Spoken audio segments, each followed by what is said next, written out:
আমিনুল ইসলাম বুলবুল স্বপ্ন দেখানো একটি নাম।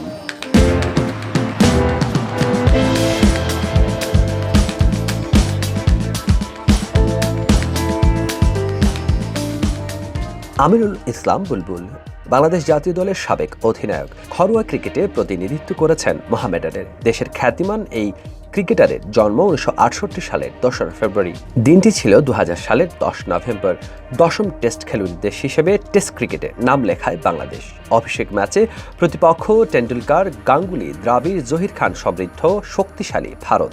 বাংলাদেশের প্রথম টেস্ট অধিনায়ক হিসেবে টেস্ট ক্রিকেটের যাত্রায় নাঈমুর রহমান দুর্জয় প্রথমে টস জিতে ব্যাট করার সিদ্ধান্ত নেন।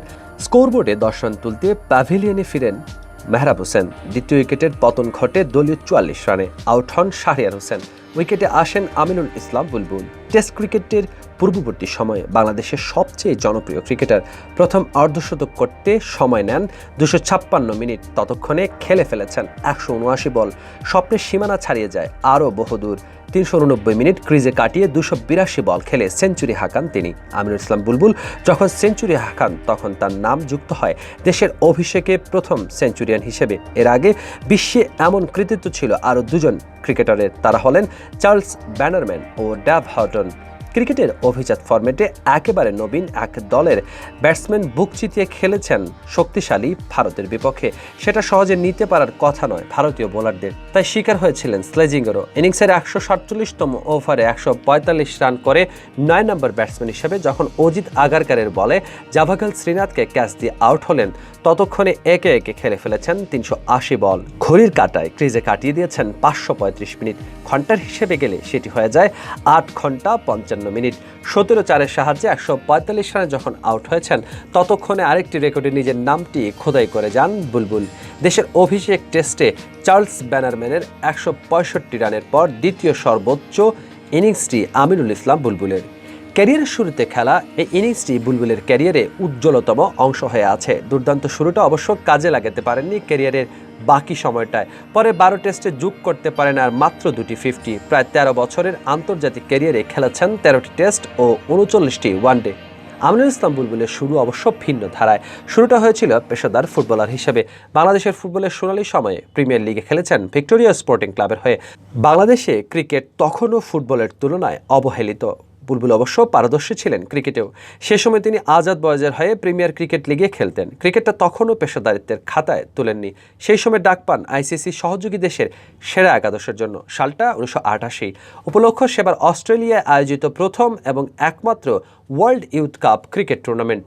একই বছরের 27 অক্টোবর চট্টগ্রামের এম এ আজিজ স্টেডিয়ামে এশিয়া কাপে আমিনুল ইসলাম বুলবুলের ওয়ানডে অভিষেক হয়। প্রতিপক্ষ ছিল ভারত। সে ম্যাচে বল করার সুযোগ পাননি, ব্যাট হাতে করেছিলেন 10 রান। আমিনুল ইসলাম বুলবুল ক্যারিয়ারে মোট 3টি আইসিসি ট্রফি খেলেন, যেগুলো বিশ্বকাপ কোয়ালিফায়ার রাউন্ড হিসেবে পরিচিত ছিল। বিশ্বকাপের দ্বার উন্মোচিত করার আনন্দে উল্লাসে সারা দেশ কাঁপিয়ে দেওয়া 1997 আইসিসি ট্রফি জয়ে বুলবুলের ছিল গুরুত্বপূর্ণ ভূমিকা। যদিও টুর্নামেন্টের প্রথম দিকে সুবিধা করতে পারেননি তিনি। তখন তিনি লোয়ার অর্ডার ছেড়ে মিডল অর্ডারে উঠে আসেন। প্রথম সত্যিকারের ঝলক দেখান সেমিফাইনালে স্কটল্যান্ডের বিপক্ষে। গুরুত্বপূর্ণ মুহূর্তে তৃতীয় উইকেটে খালেদ মাসুদ পাইলটের সাথে 115 রানের জুটি গড়ে তুলেন। আউট হন 57 রান করে। সে ম্যাচটাই আসলে বাংলাদেশের বিশ্বকাপ খেলার দ্বার খুলে দিয়েছিল। তারপর সেই ফাইনাল, যেটা বাংলাদেশ ক্রিকেটে একটা নতুন মাত্রা দিয়েছিল। দলের চরম মুহূর্তে 1-4 আর 1 ছক্কায় করেন 37 বলে 37 রান, যা ছিল দলের প্রয়োজন মেটানো ইনিংস। অধিনায়ক আকরাম খানের সাথে চতুর্থ উইকেটে 53 রান যোগ করেন। তারপরে ইতিহাস তো সবারই জানা।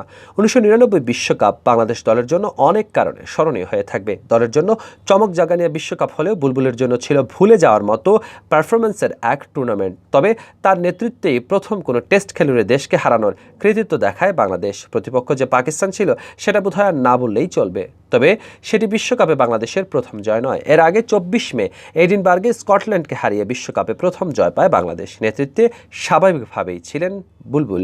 এরপর ধীরে ধীরে পুরোপুরি ফর্ম হারাতে থাকেন আমিনুল ইসলাম বুলবুল। কার্যত নিজের শেষ টেস্টটি খেলেন ঘরের মাঠে ওয়েস্ট ইন্ডিজের বিপক্ষে 2002 সালের ডিসেম্বরে। সে ম্যাচের 2 ইনিংসে বুলবুল করেন 5 এবং 12 রান। বাংলাদেশ ম্যাচটা হার ইনিংস এবং 310 রানের বিশাল ব্যবধানে। মাঠ থেকে আনুষ্ঠানিক বিদায় বলার সুযোগ হয়নি বলেই সেটি হয়ে যায় ক্যারিয়ারের শেষ ম্যাচ। ক্যারিয়ার শেষে বুলবুল পাড়ি জমান অস্ট্রেলিয়া। সেখানে জিওফ লসন এবং মাইকেল স্ল্যাটারের সঙ্গে অস্ট্রেলিয়ার নিউ সাউথ ওয়েলস ইউনিভার্সিটির কোচিং স্টাফের একজন হিসেবে কাজ করেন। কোচিংয়ের লেভেল 2 শেষ করেন সেখান থেকেই। অস্ট্রেলিয়া থেকে দেশে ফিরে আসেন 2006 সালে। আমিনুল ইসলাম বুলবুলের কোচিং ক্যারিয়ারের প্রথম সাফল্য আসে আবাহনীর হাত ধরে।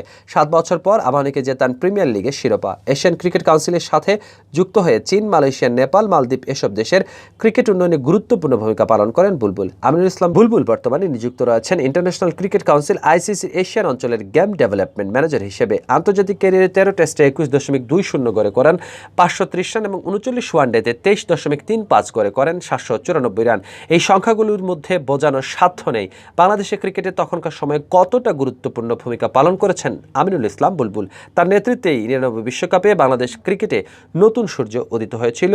তিনিও দেখিয়েছেন স্বপ্ন সেই অভিষেক টেস্টেই।